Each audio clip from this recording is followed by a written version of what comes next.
Clement Mzize ambaye amebakiza wiki moja tu kuuzwa moja ya nchi za Afrika Kaskazini baada ya ofa 3 kutoa klabuni hapo kwa Waarabu kuongeza dau ili kumngoa Yanga. Mzize anayemiliki mabao 13 na assist 3 katika ligi kuu la Tanzania NBC.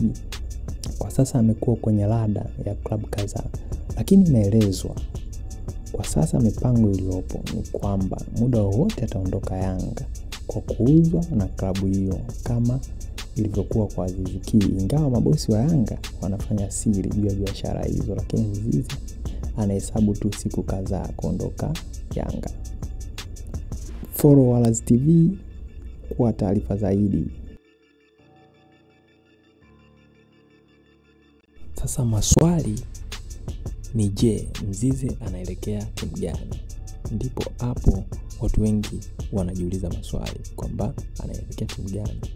Klabu ya Zamalek nchini Misri tayari imetuma ofa nono ndani ya Yanga ikimhitaji mshambuliaji huyo. Yanga wamepokea ofa kutoka vilabu vya Libya na Misri, ingawa dau la Zamalek limekuwa kubwa zaidi. Yanga wamechagua wenyewe aende au abaki, na mpaka sasa ataelekea kwenye hiyo klabu ya Zamalek.